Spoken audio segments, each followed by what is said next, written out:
Donc, vous êtes au Cégide du CHITS, Oui. vous rencontrez beaucoup de jeunes, vous répondez à leurs questions, vous les informez. Parmi les filles, est-ce qu'elles sont toutes déjà vaccinées? Non, malheureusement, on est très loin d'avoir un taux de couverture suffisant. L'idéal, c'est d'arriver à plus de 85% en théorie, et en pratique, on est à moins de 50%, et même dans notre région, on est à moins de 30%. Il y a beaucoup de défiance vis-à-vis des vaccins en général, et notamment du garde asile.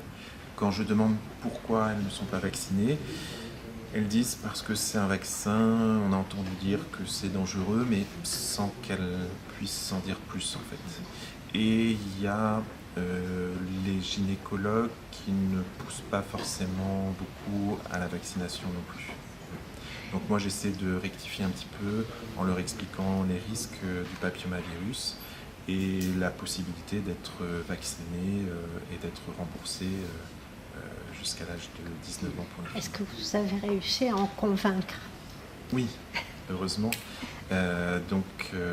Au CJ, nous avons un stock de vaccins qui est disponible gratuitement, et donc on arrive à convaincre des jeunes filles de se faire vacciner.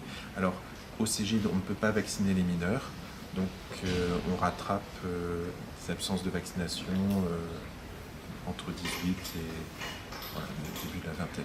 Alors, c'est pas facile pour les filles, ça doit être encore plus difficile pour les garçons. Oui, exactement.